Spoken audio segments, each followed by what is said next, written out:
Merci beaucoup, Gabrielle Zani. Merci. Et puis, on est encore content, très content pour Muriel Aouré. Oui, justement.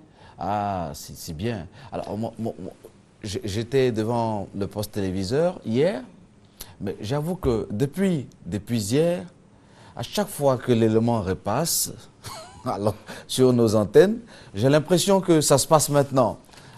Je me vois, mais vraiment, donner de la tête.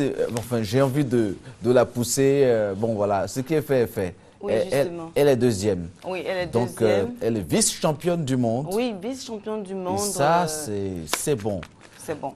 Hein? Je pense que rien qu'à voir le drapeau ivoirien se hisser, mais vraiment très haut, ça fait plaisir. Oui, c'est une fierté pour la Côte d'Ivoire. En tout cas, Muriel Aouré est vraiment excellente. Voilà. Dans tout ce qu'elle fait, depuis qu'elle a commencé, elle monte. Et puis, je crois que c'est un exemple. Bravo, moi aussi, bisous. Beaucoup pour toi. Oh, bravo. Oui, oh là là. Là, voilà. Voilà, en tout cas, on y va. Voilà. Allez, on y va, ensemble. Oh, formidable. Formidable. Oui. Merci. Tu vois la performance? Oui, Voilà. mais franchement. C'est de la qualité. Une Muriel bien galbée aussi. Oui, hein. vraiment. Bien galbée.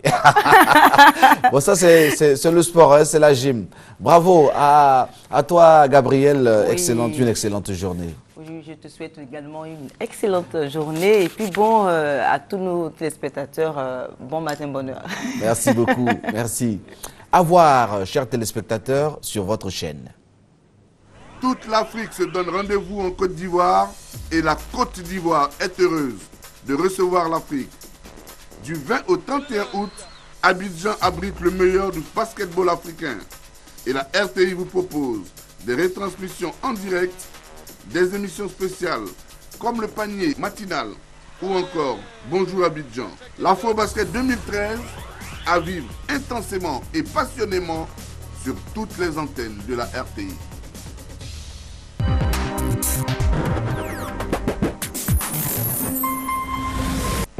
Fair play.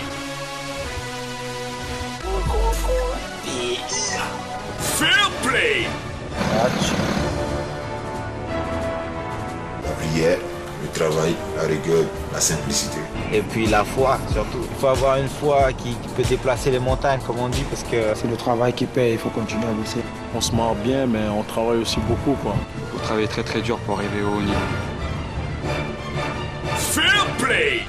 Tous les samedis et dimanches à 18h30 sur RTI 1.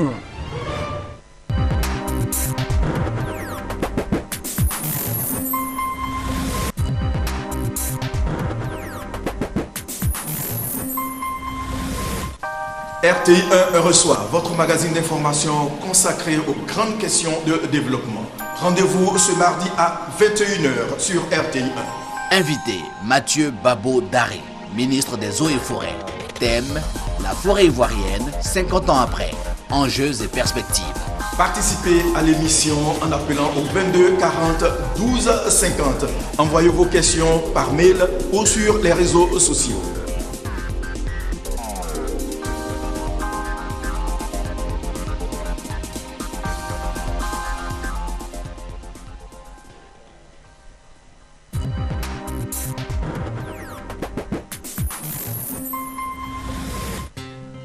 Vous avez besoin de financement pour réaliser vos projets? La Banque de l'Entrepreneur, votre nouveau programme télé, vous ouvre ses portes. La Banque de l'Entrepreneur finance vos projets jusqu'à 5 millions de francs CFA. Pour présenter votre projet à l'émission, c'est simple. Souscrivez plusieurs fois par SMS en envoyant e-projet au 98 089.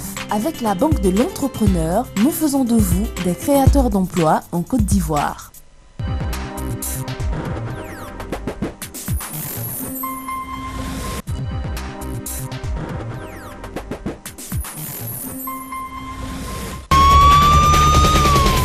Jeune des 10 communes du district d'Abidjan, tu as entre 18 et 35 ans, ce message est pour toi. Pendant ces vacances 2013, la RTI et Bulb Studio arrivent chez toi avec la première télé-réalité intercommunale de sport et d'intellect, le RAID. Tu te sens fort, tes amis sont agiles, mais aussi intelligents, alors inscrivez-vous. Envoie plusieurs fois IRED au 98 089. Venez compétir en équipe et repartez avec de nombreux lots de différentes valeurs, pouvant aller jusqu'à 1 million de francs CFA. Le RAID, c'est du sport, de l'intellect, des quiz, de l'aventure et la fête de l'exploit. Venez défendre vos couleurs face aux autres communes d'Abidjan dans la joie et la bonne humeur. Inscrivez-vous massivement. Envoie plusieurs fois IRED au 98 089 et entraîne-toi car la caravane du RAID arrive dans ta commune.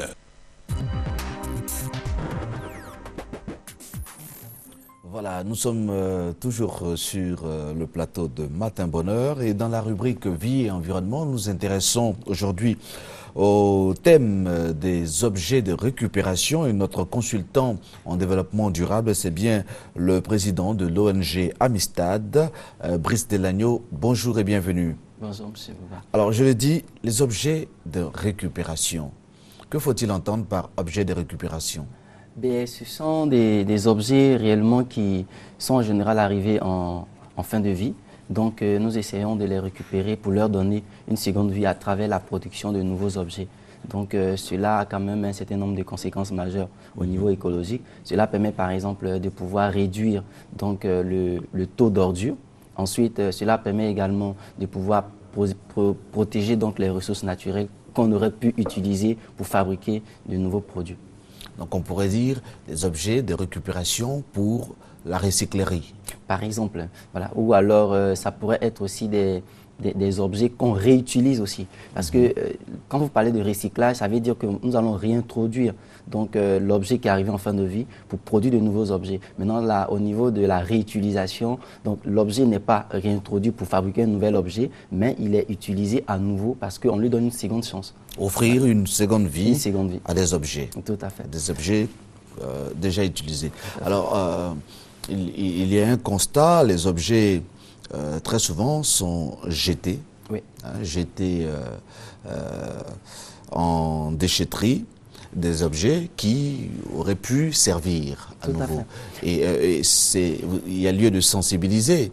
Il y a lieu de sensibiliser parce que tout le monde n'entend pas la chose de la même façon. Quand vous parlez d'objets de récupération, vous pensez à quel objet ? Ben, pratiquement à tous les objets. Vous pouvez par exemple, vous allez souvent dans les communes de Cocody ou d'Adjamé ou de Yopougon, il y a des endroits où vous pouvez par exemple racheter de nouveaux objets, pardon, pas de nouveaux objets, mais des anciens objets qui sont arrivés en fin de vie pour les utilisateurs, qui sont revendus donc sur le marché. Et donc là, vous les avez à des coûts moindres par rapport donc à ces nouveaux objets. Et on en voit là. Voilà, il y a aussi la possibilité aussi de pouvoir... On en voit. Est-ce que c'est de cela que vous parlez? Et effectivement, là par exemple, ce sont là, des carcasses... Là, nous sommes à la casse. Tout à fait, de véhicules. Donc ces métaux-là sont réutilisés pour pouvoir donc fabriquer soit des récipients, comme c'est le cas en ce moment. Des cuvettes. Voilà, des cuvettes, par exemple, que nos mamans utilisent. Ou des fourneaux. Ou des fourneaux, par exemple. Donc, il y a beaucoup d'éléments qu'on peut donc fabriquer à partir donc, de ces... Ici, nous avons donc le cas des artisans. Des artisans qui vont donc à la collecte de ces objets-là et qui vont les utiliser pour fabriquer, n'est-ce pas, des fourneaux. C'est le cas là. Tout à fait. Et déjà, ce que je pourrais aussi dire pour tout ce que nous sommes en train de voir, il faut savoir que le secteur quand même essaie quand même de récupérer beaucoup de jeunes qui aujourd'hui seraient au chômage ou bien seraient par exemple victimes de, je sais pas moi, de certaines conséquences du fait de n'être pas allé loin à l'école, peut-être ils pourraient sombrer dans le banditisme, etc. Donc c'est une filière vraiment qui permet vraiment à son homme de pouvoir vivre. Parce que nous avons aussi nos mamans qu'on appelle les mamans Féela, donc qui aussi à longueur de journée essaient de sillonner les communes, les quartiers pour récupérer tout ce qui est bouteilles en plastique, tout ce qui est plastique, etc.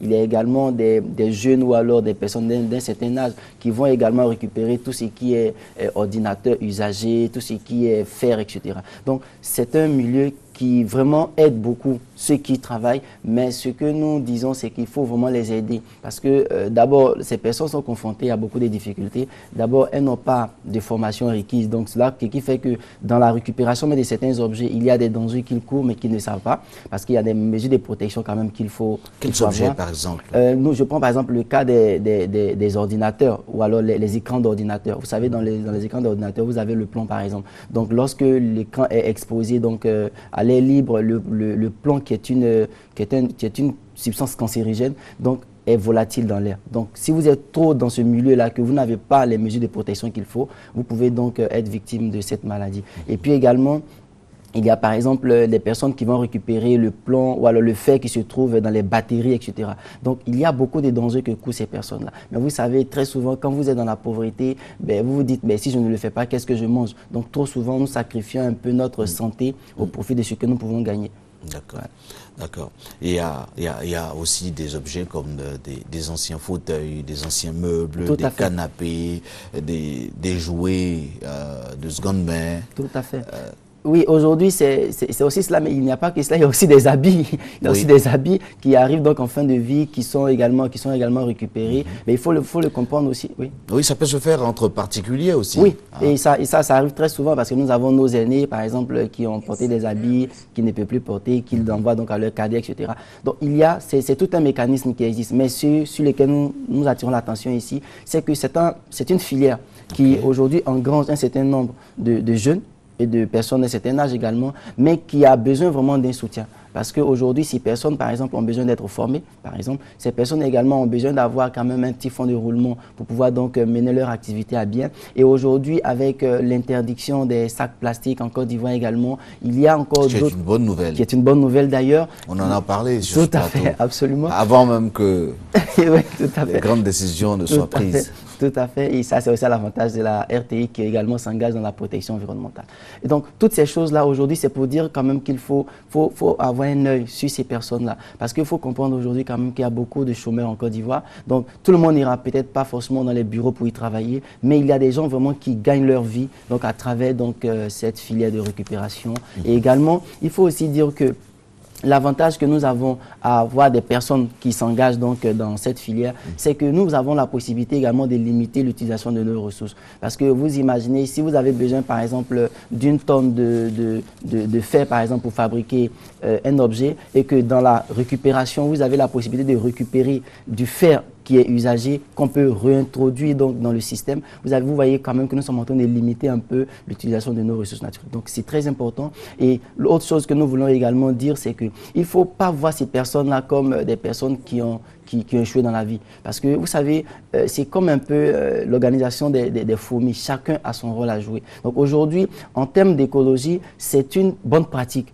Donc il faut promouvoir, et ce sont des personnes qui jouent un rôle important. Donc ces personnes-là exercent ce qu'on appelle les métiers verts. Parce que ce sont des métiers de récupération, mais qui permettent également de pouvoir protéger l'environnement. Donc il est important pour nous de pouvoir les encourager, mais surtout de pouvoir les aider vraiment à développer leur métier. Vous savez, ailleurs, il y a des déchetteries, il y a des personnes qui se spécialisent donc dans la récupération, qui vont dans les déchetteries pour pouvoir donc vendre leurs objets. Mais ici, ce n'est pas le cas. Donc il y a des mesures de protection qu'il faut les aider à avoir. Il y a également un appui financier qu'il faut les aider à obtenir. Il y a un encadrement, etc. Donc nous, à notre niveau, ce que nous faisons, c'est déjà de l'ONG, c'est déjà au niveau de l'encadrement. Donc déjà, commencer à les former sur les différents risques qu'ils courent par rapport à certains produits, par rapport à certains objets. Et puis, au fur et à mesure que nous avançons, nous travaillons aussi avec des organisations d'alphabétisation qui les aident aussi à apprendre et à lire.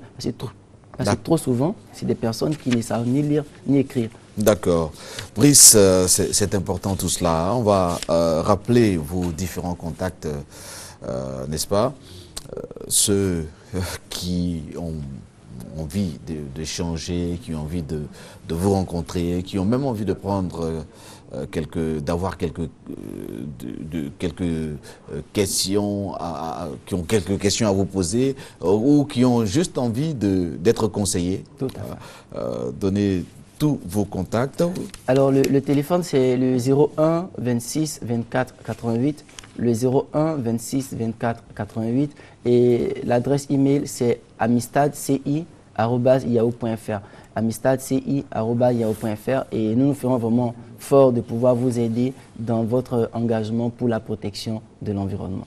D'accord. Alors, le sujet, donc, c'est les objets de récupération. On va aller avec ce document audiovisuel à la découverte des objets de récupération. Dieudonné Drabeau, c'est cet homme. Après le cours moyen 2, en abrégé CM2, il s'est lancé dans le métier de forgeron. Avec ses rébus de fer achetés ça et là, il fabrique des objets de tout genre. Pas du tout avec le ferrailleur. Si c'est pour découper, on découpe. Si c'est pas pour découper, c'est pour enlever tol seulement. Nous, on enlève tol seulement pour en faire. C'est ce que nous faisons ici. Nous sommes ici à Garage en haut, précisément dans la commune d'Adjamé. Comme Dieudonné, beaucoup d'autres jeunes redonnent vie à ces objets usagés. À l'aide de marteaux, d'enclumes et d'autres outils, ils travaillent sans répit. La finalité est de donner forme utile à ces rébus de fer. Fourneaux, cuvettes, marmites et bien d'autres objets, en majorité des ustensiles de cuisine. Des nouveaux bébés qu'ils baptisent selon leur performance ou leur usage. Moussoteria, par exemple, pour désigner une femme habile en malinqué, ou encore djibanfin pour un chauffe-eau. Chaque fourneau a sa particularité. C'est deux fourneaux. C'est l'autre là, c'est moussoteria, on met savon là dedans. L'autre ça là, bouffron là, on met bois là dedans. Avec bois mou que soit là, c'est ça là, on met dedans. Bon, moussoteria en gros là, il y a 800 petits là. C'est 700. Et puis il y a l'autre petit, c'est 500 aussi. Voilà. Bon, ça là, gros là, en gros là, c'est 1000 francs. Ce deuxième là, c'est 750. Troisième, c'est 600. Dernier, c'est 500. Il y a l'autre là, c'est trop petit là, c'est 300. Pour faire ce métier, il faut surtout s'armer de courage. Koné Bangali part tous les matins à la quête du trésor. Je me promets pour chercher les fers là, pour payer. Et là, les gens, 50-50, je viens revoir 75. Cette matière première n'est pas à la portée de tous les forgerons. D'où quelquefois des déplacements. Si tu es à Dakro, pour venir payer, pour aller vendre. Dakro même, il n'y a pas à faire là-bas. Ici, là même, il y a à faire. Donc ici, il y a à faire aussi Dakro aussi. Je paie ça là-bas pour le faire, pour vendre. S'il n'y a pas à faire aussi, pour venir ici, faire aussi, pour aller faire pour vendre. Après 13 années dans ce métier, Dieudonné Drabeau affirme gagner sa vie et ne rien envier à un bureaucrate. Bon, c'est dans ça que je vis. C'est dans ça que j'arrive à inscrire mes enfants à l'école. Il y a un même qui va passer son DPC la rentrée prochaine. Bon, c'est dans ça que je fais tout. Je paye ma maison, on mange avec madame, il n'y a pas de problème. Les forgerons croient dur comme fer en leur art. Et la variété de leurs objets l'atteste. Redonner vie à des objets sans valeur. Voilà qui vient donner force à la loi de la conservation de la matière de Lavoisier. Rien ne se perd, rien ne se crée, tout se transforme.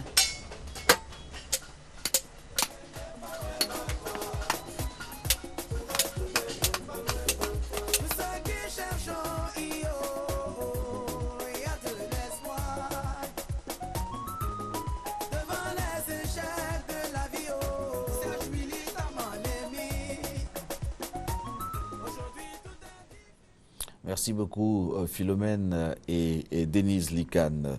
Merci. Alors, Brice Delagno, ces artisans que nous venons de voir ont certainement besoin de conseils.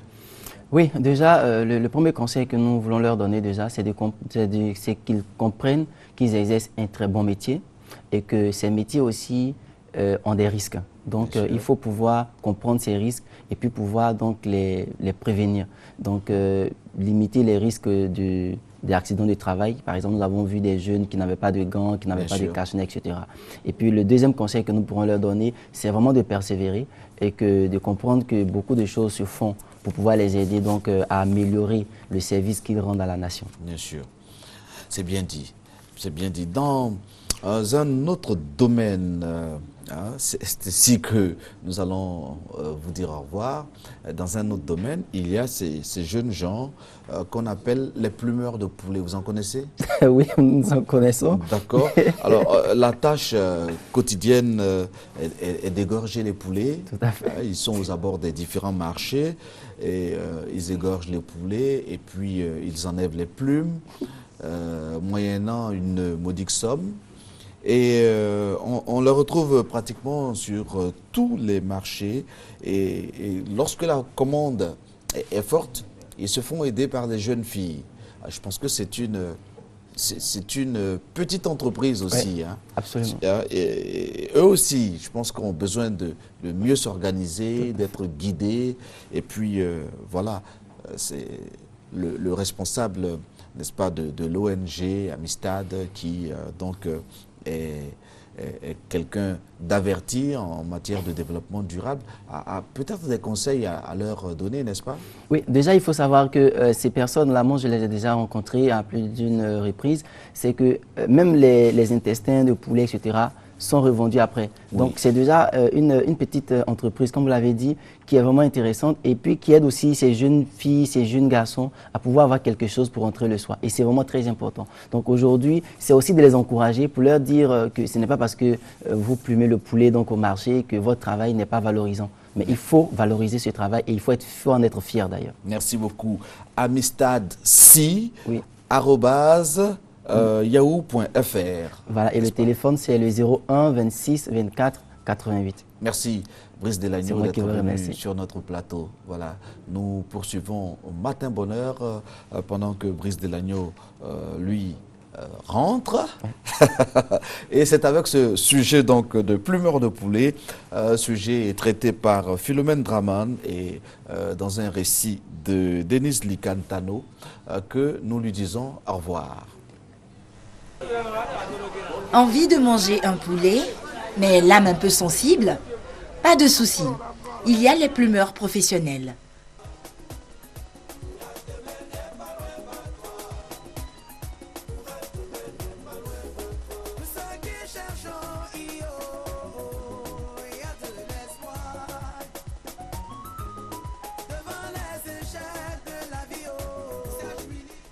Au marché d'Abobo, comme un peu partout, des jeunes gens égorgent et plument les poulets. Moi, il n'y a pas le temps pour tuer les poulets. Te prendre d'un lui, te tuer bien propre. Elle fait ça 100 francs, 100 francs. Souvent, c'est les braiseurs, souvent, ou bien ceux qui sont dans les maquis. Ils nous envoient des poulets, ils font les commandes, ils viennent payer, puis ils nous donnent, en tuyau de plume, nous payent, c'est comme ça. 100 francs CFA seulement par pièce. La rapidité devient alors un atout pour le chiffre d'affaires. Et pour aller plus vite, la bonne vieille formule de la sous-traitance. Donc quand on nettoie les fils avec nous, c'est elle qui s'occupe de l'entretien, d'enlever les intestins, de les découpage. Comme ça se passe. Nous, on ne les paye pas. Voilà, ces intestins-là, ils prennent, et puis ils s'en laver, griller. Voilà, c'est dans ça aussi ils gagnent. Voilà, sinon on ne les paye pas. Entre les petites commandes et les grosses quantités, il y a du boulot. Mais la plume nourrit son homme. Moi, comme ça, j'ai mes petits avec moi. Bon, le voisin, il a ses petits avec lui. Chacun a ses clients. Bon, il n'y a pas de discours. Je vais en gagner normalement. Paye nos maisons, nourrir nos enfants. Moi, comme ça, j'ai une femme, j'ai des enfants. Paye l'école de mes enfants, je me débrouille. Bon, ça va. À côté des plumeurs de poulet, il y a aujourd'hui une autre catégorie de vendeuses.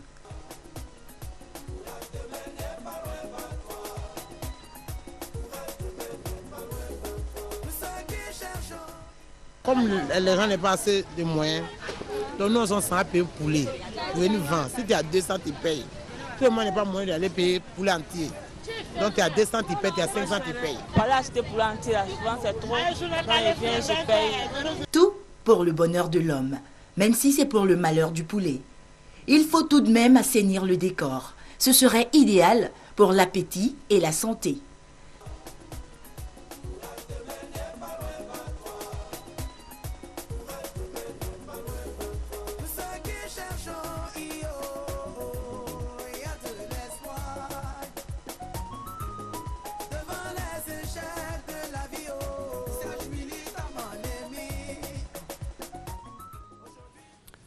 Bien sûr. Voilà, on était au marché, eh bien, On y est resté, hein, on y est resté parce que le marché est venu à nous, tout simplement. Irielou est venu hein, avec quelques produits. Alors, Irielou qui était en tournée, était à l'intérieur du pays. Alors, qu'est-ce qui s'est passé là-bas? À l'intérieur du pays, tu sais, le travail qui est convié à nous, en nourrissant la population ivoirienne, c'est une préoccupation. On ne peut pas rester à Abidjan pour pouvoir nourrir les Ivoiriens mieux. D'accord. Et quand tu travailles, ce que nous avons fait, il faut passer pour voir si les femmes sont en train de bien travailler, si les hommes sont en train de bien travailler, parce que ça concerne la production des produits vivriers et en qualité. D'accord. Et c'est pourquoi j'étais en tournée pour voir où tout ce qui va commencer à l'intérieur maintenant. Du pays. À l'intérieur du pays, j'étais allé à Boisflé, j'étais allé à Korogo, j'étais allé à Bangourou pour voir vraiment le travail que les hommes et les femmes sont en train de faire. Aussi à Bongouanou pour voir la production qui est là-bas. Et à l'intérieur du pays, j'ai vu que les femmes de Boisflé, elles se sont engagées dans la production de riz fortement, sans les hommes à côté. Le riz local. Le riz local des Côte d'Ivoire. On peut le voir là. Hein? Ce sont des images de cette tournée. Cette tournée, c'était merveilleux, en voyant les femmes. Et tout ce que vous voyez là, c'est les femmes qui ont fait, pas les hommes. Pas les hommes du tout. Parce qu'elles ont compris le message du chef de l'État pour dire qu'il faut que la production de riz, que les Ivoiriens puissent se nourrir avec leur riz qui est qualité. Et je pense que les femmes ont compris. Aujourd'hui, nous avons problème, ces grands champs, il faut voir les femmes qui sont en train de couper le riz à la main. Et il faut battre encore à la main. Il faut peut-être penser à leur donner des gants. Oui, il faut, non, même pas des gants. Il faut les machines pour pouvoir couper le riz, parce que le champ est grand. Oui, ça, il faut les machines pour couper le riz. Il faut les machines, il faut transformer le traditionnel en moderne. Voilà, il faut le transformer. Il faut que ça soit transformé, parce que ça, c'est fatigant. Tu vois les vannées, les machins, elles sont vannées ça. Quand même. Quand même, c'est la Côte d'Ivoire. On est en 2013, en 2013 qui est très puissant. Je pense qu'il faut chercher, il faut que les femmes, il faut qu'on nous donne le matériel. Il faut qu'on ait le matériel pour donner à ces femmes-là pour pouvoir vraiment mieux nourrir les Ivoiriens. C'est cela. Ah d'accord, c'est vrai, elle coupe. De vrai, hein. Moi, je suis une fille du champ. Je voulais vérifier, je voulais voir. Ah, mais tu as vérifié, me rendre compte que, voilà, c'est pas une mise en scène. Non, c'est pas une mise en scène, c'est direct. D'accord, qu'est-ce que tu dis là en ce moment? Qu'est-ce que tu leur as dit? Je leur ai dit que, je dis à la population que vous voyez, le travail, on ne confie pas si toi-même tu ne sais pas le faire. Quand on confie, il faut que toi-même, tu t'impliques dedans pour que les gens sachent que c'est pas nous seulement écrit sur nous, elle-même elle fait partie. D'accord. Donc c'est ce que les femmes, je disais. elles associent le marketing et tout. Je vois que là tu portes une casquette là du CNRA. Le CNRA vous accompagne? Oui, le CNRA, on est des partenaires d'office parce que aujourd'hui la production, si on doit faire bien, il faut les bonnes semences. Il faut les bonnes semences. Et CNRA, elle doit valoriser nos produits et le résultat de ces valorisations-là, c'est nous qui mettons en application. D'accord. Et le résultat de ce travail, ce grand travail des femmes, c'est ce riz-là sur c'est ce riz sur que vous plateau. voyez là, bien propre là, bien propre, traité, sans cailloux, sans sarté. Quand tu prends dans les sacs, en même temps tu mets dans ta casserole et puis tu prépares. Oui, ça, faut le dire. Hein. C'est agréable là, au toucher là. Ah, mais quand tu vas toucher encore, tu as touché à la main, tu vas toucher encore dans la casserole pour voir la qualité. D'accord. Alors c'est quoi le prix d'un riz comme ça? Le prix, 1 kilo de ce riz-là? Nous, on est dans le carnaval de lutter contre la cherté de la vie. Quelle que soit cette qualité, la bonne qualité sans cailloux, c'est 350 francs le kilo. D'accord. D'accord. Alors, tout à l'heure, Irielou Colette parlait du travail des femmes. Oui. Hein, qu'il n'y a pas d'hommes, elles sont là, elles sont en train de... Mais là, vous êtes venu avec un homme. Oui, je suis venu avec un homme. Une fois n'est pas coutume. Parce que je vous dis que nous, on est en train de transformer esprits des hommes. Parce qu'ils pensent seulement que c'est le café et le cacao. On va dire les donc produits bravo. des rangs. Alors, ça, c'est le premier homme. Voilà, c'est le premier homme qui font la production. Je lui ai dit, bon, si tu as coopérative, il faut t'engager dans la production des vivriers. Et c'est Kakou Pélias. Kakou Pélias est producteur. Il s'est engagé donc dans le vivrier. Il est le président d'une coopérative. Depuis combien de temps? Depuis 2000. Ah, d'accord. D'accord. C'est vraiment le premier. Hein? Ah oui, c'est le premier. Précurseur. Depuis 2000. Et c'est une coopérative de... production de produits vivriers. Oui. Et en son sein, il y a des hommes aussi. Il y a des hommes et des femmes. Enfin, outre vous. Hein? À part moi, il y a des femmes. Tu vas voir, c'est une coopérative mixte. D'accord. Il y a les femmes et puis il y a les hommes. Mais la plupart, parce que comme on a constaté la jeunesse, vous avez constaté que dans la région de Bongouanou, les jeunes sont engagés dans la production de tomates. Si tu arrives à Diakadiokoura Bato, si tu arrives à Oroso, tu arrives à Safoué, tu arrives à Ndjinou, c'est pas possible. D'accord, ce sont des tomates de Bongouanou? Oui. Ah, d'accord. D'accord. Oui, c'est une bonne texture. C'est bien. Et c'est avec bio. On fait d'accord. notre produit avec produit bio. D'accord, ça dit qu'il n'y a pas de produits chimiques. Non, il n'y a pas de chimiques. Non. D'accord, c'est bon. En tout cas, c'est joli à voir. Et ce serait très bien de mettre cela dans ce que tu connais. Avec, dans la casserole. D'accord. Il y a une habituée donc, de nos plateaux, c'est Madame Ponelou. Elle est membre de la FENACOVICI de Irielou Colette. Bienvenue sur notre plateau. Merci. Alors, c'est elle qui représente dignement les femmes d'Abobo, c'est cela? N'est-ce pas? Adjamé, pardon, Adjamé Roxy, autant pour moi. C'est l'autre qui nous vient d'Abobo. Alors, Adjamé Roxy, comment s'est passée cette semaine? C'est bien passé. Au marché de Roxy. Au marché de Roxy, cette année-là, il n'y a pas beaucoup de vivriers. Cette semaine-là? D'accord. Il y a beaucoup de choses. Parce que c'est la fête, c'est tombé, la fête de Tabaski, tout ça là. Fête de Ramadan. Tabaski, c'est pas encore fête de Ramadan, tout ça là. D'accord. Donc, présentement, ça va. Ça va, et puis... Bon, ça veut dire quoi? J'ai besoin de comprendre. Quand ça coïncide avec la fête comme ça, généralement, les gros camions ne roulent pas. D'accord, ils vont faire la prière. Après la prière, il faut manger. Le lendemain, il faut saluer la famille, et les puis, amis. Ils sont lourds. Et c'est normal. Parce que quand tu as prié, quand Dieu t'a accordé le temps, ta grâce, il faut vraiment fêter ça. Donc, c'est 2-3 jours, ils n'ont pas travaillé et ça a occasionné quelques ralentissements au niveau du marché. Voilà. D'accord. Mais la présidente était à l'intérieur du pays, elle aurait dû trouver une solution, non? Mais la solution, je ne peux pas les empêcher de manger quand même. Oui, ça c'est vrai. Ça c'est bien dit. Je ne peux pas les empêcher de prier parce que c'est Dieu qui nous donne la force pour faire tout ce qu'on fait. D'accord. Alors, on est sur ce plateau, on parle donc de la réalité donc, des prix sur les différents marchés. Vous qui représentez donc une coopérative à Bongouanou, dites-nous, quels sont les prix qui sont affichés au niveau de Bongouanou, au niveau du riz peut-être, même si le riz, ce n'est pas la production principale à Bongouanou, mais au niveau des tomates, des légumes, des aubergines et tout cela. Oui, avant que je réponde à votre question, je voudrais vous dire merci au gouvernement ivoirien, à travers Mme Urerou, l'avènement du prix, le peser des prix.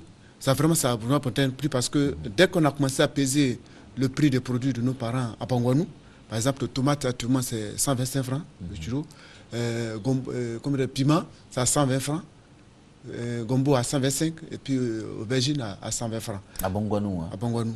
Nos parents, au début c'était un peu réticent, mais depuis 2 mois, ils ont vu que vraiment le fait de peser en kilos, c'est avantageux parce qu'aujourd'hui tu demandes à une vieille qui n'est même pas partie à l'école, elle est capable de dire que du lundi à samedi, j'ai vendu 10 kilos de piment. Et voilà l'argent que j'ai reçu, voilà la dépense que j'ai faite. D'accord. Vous savez que vraiment tout le monde souhaite à ce que Mme Herrero qui dirige la FENACO aussi ait une longue vie pour que ce travail-là puisse aller en avant.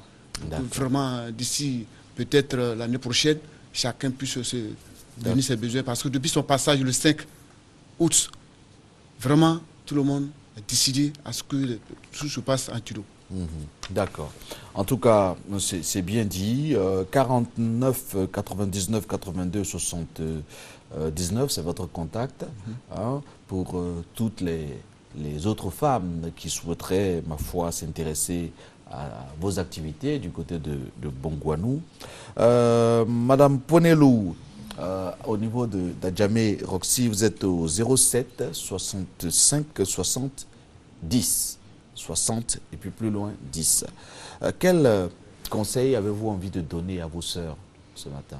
Je leur donne, je dis à mes sœurs qu'avec le kilo, que c'est bien. Ça peut arranger tout le monde. D'accord. Il ne faut pas qu'elles vont se décourager. Il ne faut pas qu'elles vont dire qu'elles n'ont pas habitué à vendre sur le kilo. Ça va prendre et puis ça va encourager tout le monde. Ça se voit. Ça va encourager tout le monde. Ça se et voit. c'est qu'on gagnait. On va gagner plus que... Oui, ça c'est vrai. Rien qu'à voir Ponelou, ce qu'elle gagne aujourd'hui, c'est pas ce qu'elle gagnait il y a 5 ans. Oui. Oui. Il faut le dire aussi. D'accord. Donc c'est bon, il faut s'intéresser à ça. Elle acquiesce. Quand elle veut dire que c'est vrai, comment elle dit? J'ai dit c'est vrai. Voilà. Il ne faut pas qu'elles vont se décourager. Parce que le kilo... ça va nous arranger. Voilà. Comme on n'est pas habitué, on va s'habituer à ça. Et puis tout le monde va être content. Sur le marché. On a bien parce compris. que le kilo est très bien. Sur le plateau, je voulais remercier une dame dans le village d'Agua. Parce qu'au début, quand on arrive, on dit on pèse le truc en kilo. C'est la première fois. Les gens disent non. Mais cette femme-là a eu le courage. Elle dit attends, je vais essayer. C'est la mort. On ne vient pas, mais ça là, on le sait. Elle a pris son sac d'aubergine. Quand elle a pesé, ça faisait 72 kilos. Mais quand elle a vu l'argent, elle a pris la main pour mettre dans sa vie comme ça, pour se mettre dans le village pour dire, à partir d'aujourd'hui, là, tout se passe en kilo. D'accord. C'est ça qui encourage tout le monde. Pour que vraiment...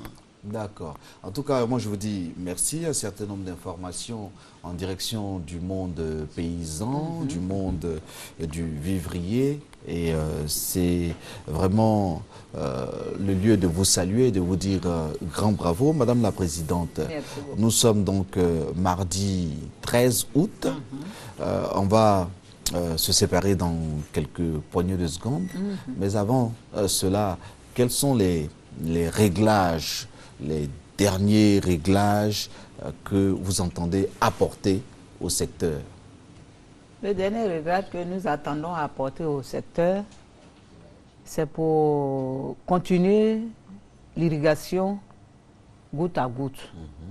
Parce que bientôt, on va rentrer dans décembre, janvier, février, tout ça. Ça va faire que, plus la production avec la pluie, il n'y aura plus de pluie. Oui. Donc, dernier réglage que nous sommes en train de faire, on a commencé l'installation de système goutte à goutte.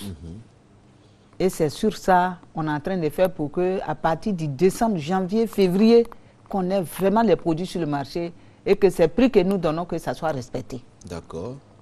C'est-à-dire que faire en sorte que, quelle que soit la saison, on puisse ait toujours produire. Les productions. D'accord. Qu'on ait toujours la production.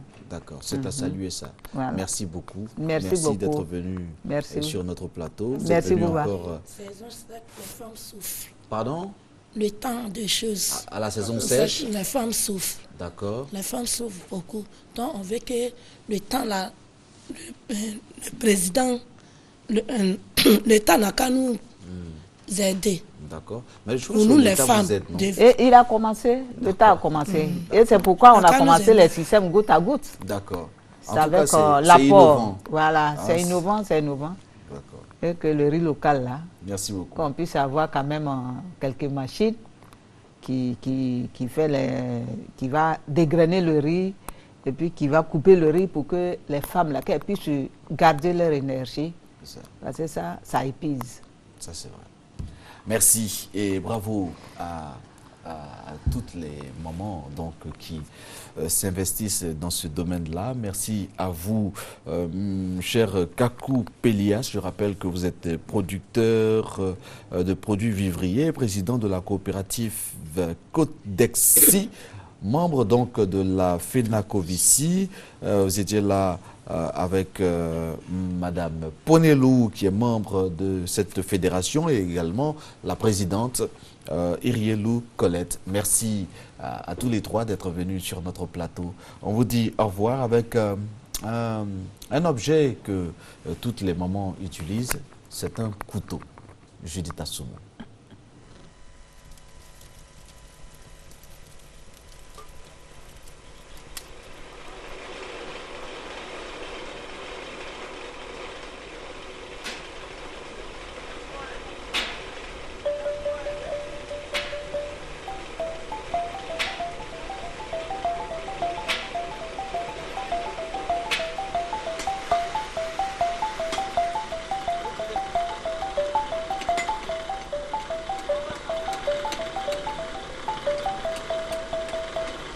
Un couteau de jet avait une certaine force mystique, indescriptible, et était destiné aux chefs de guerre tribal.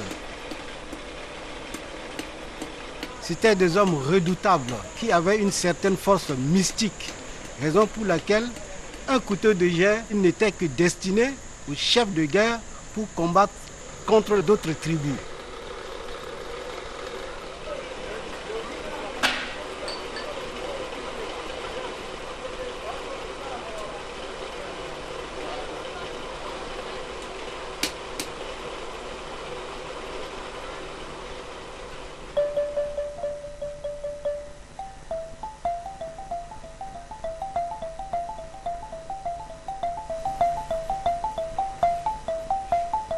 Un guerrier qui portait un couteau à 3 lames symbolise le 3e successeur de la dynastie pendant les guerres tribales.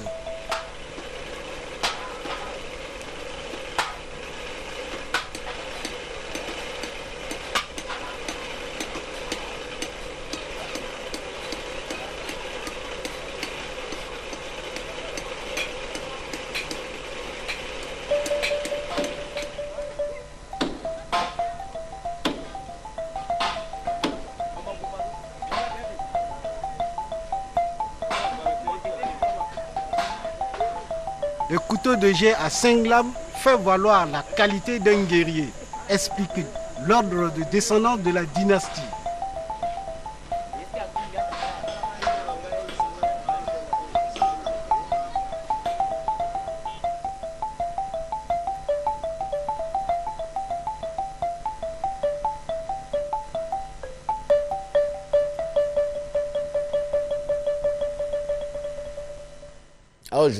J'aurais voulu que Judith on fasse cette image arrêtée là de ce couteau à jet, couteau de 5 lames. Je pense que c'est même l'image, c'est une image, hein, c'est une image qui symbolise certainement un homme arrêté avec les bras en l'air. Bon, c'était le couteau à jet, et c'est pas le couteau de cuisine, hein, pas du tout. Je pensais à ce couteau qu'on utilise en cuisine, mais il ne s'agissait pas de cela. D'accord. Nous nous intéressons maintenant, amis téléspectateurs, à l'univers de l'informatique. Nous nous intéressons aujourd'hui avec notre professionnel de la sécurité informatique, Ncho Yao, nous nous intéressons aux certifications en réseau informatique. Oui, on a pu le dire la dernière fois, oui. Combien de fois les certifications internationales sont importantes pour les étudiants, importantes pour les entreprises, importantes même pour les professionnels qui sont aussi en entreprise, parce qu'aujourd'hui on est dans un monde dynamique, c'est un monde qui évolue. Et ce que vous avez appris il y a 3 ans même, ce que vous avez appris il y a 10 ans, ce n'est plus la même chose aujourd'hui. Les choses ont évolué, donc il faudrait une mise à niveau, d'où les certifications internationales. Donc la dernière fois quand j'étais sur ce plateau, j'ai dit qu'il y a tellement de certifications qu'au fil du temps, aujourd'hui nous allons parler des certifications en réseau informatique. La prochaine fois, nous allons présenter en vidéo un lab. C'est quoi un lab? Lorsqu'on parle de lab informatique, lorsqu'on parle d'administration système informatique, la maintenance informatique, etc. Une autre fois, nous allons parler des bases de données, la programmation informatique, afin qu'on puisse réellement comprendre tous les volets de l'informatique et quelles sont les certifications qu'il faut faire dans ce domaine-là. Quelles sont les offres de services aussi? Oui, quelles sont les offres de services? Oui. Il y en a combien de certifications? Oui, il y a beaucoup. Comme j'ai dit, il y a beaucoup. Moi, je représente par exemple ici en Côte d'Ivoire un centre de formation qui fait près de 25 000 certifications. 25 000 certifications. Donc, il y a tellement de certifications, non seulement en informatique, mais dans tous les autres domaines, c'est-à-dire le management, la comptabilité, etc. etc. Alors, comment est-ce qu'on vérifie, et on certifie les liens connectiques? Ok, en fait, ce qui se passe, c'est que il faut savoir que lorsqu'on parle de certification, vous faites une formation dans une école normale. Vous pouvez faire une formation dans un cabinet de formation. Qui prend combien de temps?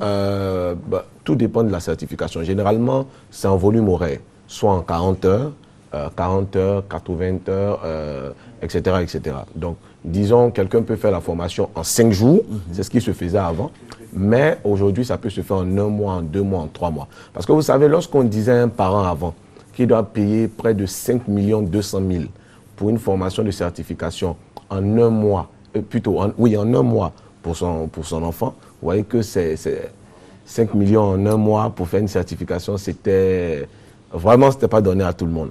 Aujourd'hui, il est possible de faire des certifications dans un temps un peu plus élevé, c'est-à-dire on va faire une certification peut-être en 3 mois, 4 mois, 5 mois. Pour le même montant? Oui, mais pour le même montant. Voilà. Parce que le problème aussi, il y a le coût des formateurs. Vous savez, les formateurs qui enseignent les certifications sont payés par heure. Donc, si vous devez garder un formateur durant une longue période, c'est un problème.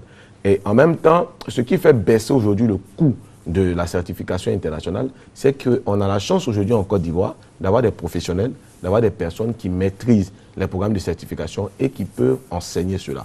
Donc, vous avez la formation.